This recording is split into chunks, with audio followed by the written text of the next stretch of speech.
여러분 저축 많이 하고 있으신가요? 자, 저축해야 종잣돈 빠르게 모을 수가 있습니다. 자, 종잣돈으로 투자 이어갈 수가 있기 때문에 저축률 굉장히 높이셔야 된다. 여러 번 강조드리고 있습니다. 자, 이 종잣돈.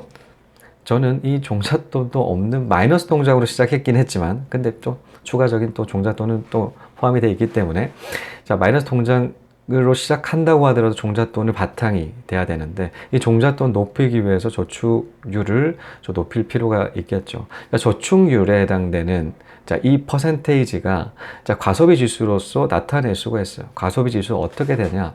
자, 과소비 지수를 구하는 공식. 자, 월급분의 자, 월급 빼기 저축입니다. 월급 빼기 저축. 그러니까 좀 쉽게 얘기를 해서 자, 50%를 저축을 한다. 월급에서 50% 저축을 한다. 라고 하게 되면 근검 전략형이고요. 자, 40%만큼 전략한다. 라고 하게 되면 자, 적정 소비 수준. 자, 그리고 30%만큼 저금한다. 70%를 쓴다라는 거죠. 과소비형에 해당되고요. 자, 이게 이제 저축률 같은 경우가 0%라고 하게 되면 재정 파탄 수준이라고 하죠. 자, 저축률에 따른 유형들에 대해서 알아봤는데 여러분의 유형들 자, 과소비형이 아니셨으면 좋겠다라는 생각합니다. 자, 이 저축률을 높이기 위해서 자, 전략해야 된다라고 말씀드렸는데 이 전략하는 게 이 전략만 요구를 하는 게 아니죠.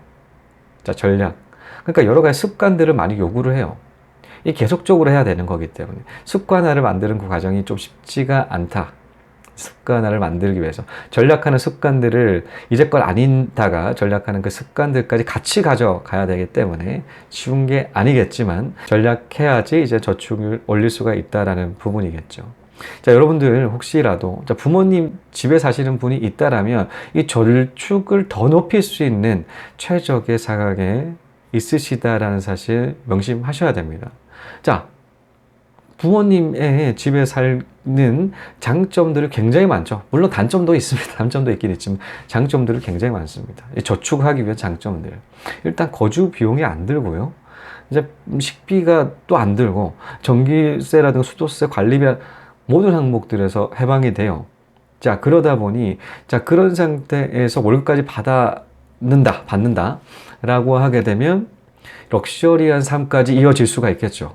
너무 이제는 나가는 비용이 없고 부모님 집에 있으면서 전부 다 월급은 순전히 본인 스스로의 삶을 위해서 쓸 수가 있다라고 하게 되면 야, 이 정도면 충분하게 럭셔리한 삶 가능하네 라고 생각해서 그렇게 살아가시는 분도 있으십니다. 예전에 제가 그랬어요. 저는 뭐 럭셔리까지는 아닌데 자, 대학교 때 이제는 부모님께서 주시는 용돈으로 생활했는데 적은 것도 아니고 많은 것도 아니었어요. 자, 용돈으로 생활하게 됐는데 일단은 용돈 딱 들어오잖아요. 딱 60만 원이다. 딱 들어오게 되면 자, 한 달에 60만 원만큼 써야 되는 그 플랜들이 쫙 짜집니다. 플랜들이 쫙 짜져요. 그래서 결국에는 한 마지막일 때쯤 되기는 부족하거나 얼마 남지가 않죠. 그러니까 일단 뭐 남는다라고 하기엔 남아있는 꼴을 못 봐. 쓴다라는 거. 계속적으로 쓴다라는 거. 이 저축에 해당되는 그 생각 없이 그렇게 살아간다라면 남아있는 꼴을 못 봐요. 계속 다 쓴다라. 남아있으면 불안해져. 아, 또 뭐 쓰지? 갑자기 뭐 쓰지라는 생각들. 근데 쓸 항목들 그렇게 생각하면 너무나 많죠, 항목들이. 너무나 많은 항목들 쓸 수가 있단 말이에요. 항목들 많은 것만큼 바로바로 쓸 수가 있다라는 그 부분으로 자, 우리는 자, 이런 생각들을 하셔야 됩니다. 부모님 살고 있다. 그때가 가장 저축의 퍼센테이지가 높은 그 순간이다. 저축률이 가장 높다. 그때가. 부모님 집을 딱 떠나는 순간 엄청난 그 비용들이 쓰나미로 이어집니다. 쓰나미로 옵니다. 자, 거주비 들어가고 식비 들어가고 관리비 자, 월급에서 한 3분의 1 정도는 날아갈 거예요. 그냥 자기를 위해서 쓰는 거긴 하죠. 근데 필수적인 항목이라서 줄일 수도 없다는 겁니다. 제일 중요한 거는. 근데 더 중요한 거는 나이가 들면 들수록 고정적인, 지금 이런 필수적으로 고정적인, 자신이 원치 않다고 하더라도 써야 되는 항목들이 계속적으로 추가된다라는 거예요. 자, 계속적으로 추가되면 갑갑해집니다. 이제는 본인 스스로가 의지가 높다고 하더라도 저축률을 높이기에는 너무나 힘들어요. 그때는 너무나 힘들어요. 그래서 정말 많은 동료들이 이런 후회들 많이 해요. 어떤 후회를 많이 하냐면 입사 초기부터 왜 계획적인 소비 안 했나? 왜 그때 종잣돈 안 모았나? 지금에서 모으려고 하니까 죽겠다. 막 그렇게 얘기하잖아요, 사실. 이제 결혼한다라고 하게 되면 그 필수적인 고정 소비 항목들 엄청 늘어나죠. 엄청 늘어나죠. 저는 간접 경험들, 주변의 동료들을 통해서 많이 접하고 있고, TV를 통해서도 많이 접하고 있기 때문에 너무나 당연한 거죠. 당연하죠. 이제는 가족들이 하나 둘씩 늘어남에 따라서 그 소비 항목 계속적으로 추가됩니다. 그러면 저축할 수가 없어요. 저축. 그러니까 부모님 집에 살 때는 본인 스스로가 저축률을 컨트롤할 수가 있지만, 이제는 부모님 밖에 딱 떨어지는 순간 이제 컨트롤이 아니라 이 상황에 따라서 이제 가야 된다라는 것이죠. 자, 이 부분 중요합니다. 한번 미래 계획을 한번 세워 보실 필요가 있겠죠. 저축률 높이시기 위해서는. 미래 계획을 한번 어떤 소비 항목들이 있는지 한번 어렴풋이라도 한번 세워보는 것들이 이제는 지금이 너무나 지금 저축할 수 있는 최적의 타이밍이다라는 사실 확인할 수가 있다. 그것만 하더라도 충분합니다. 그렇게 되면 의식적인 소비 조금이라도 늘려갈 수가 있기 때문이죠. 그렇게 되면 저축률 높일 수가 있습니다. 저축률 높이면 종잣돈 빠르게 모이겠죠.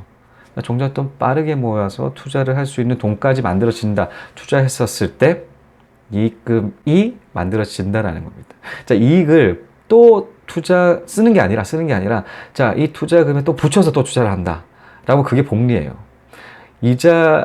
원금 플러스 이자에 또 다른 이자가 붙습니다. 자, 그렇게 10년만 하게 되면 엄청나게 기하급수적으로 올라간다라는 게 복리의 원리죠. 자, 달리와 복리의 그 차이입니다. 이 상승률이 어느 시점, 10년만 지난다라고 하면 급격하게 높아지기 때문이죠. 그런데 이런 종잣돈 없다라고 하게 되면 어떤 것도 더 붙일 수가 없습니다. 자, 이자 붙일 수가 없겠죠. 자, 이 부분 한번 염두에 두셨으면 좋겠어요. 그렇기 때문에라도 부모님 집에 지금 산다라고 하게 되면 자신의 인생에서 저축률이 가장 높은 그 순간이다라고 이 생각은 명심 한번 하신다라고 하게 되면 또 다른 인생의 그 시각들이 생기실 거기 때문에 한번 이를 추천드리도록 할게요. 자, 이것으로 종잣돈 빨리 모으기, 부모님 집에 산다라면 명심해야 될 것은 여기까지였습니다. 시청해주신 여러분 감사합니다. 다음 시간에 또 뵙겠습니다.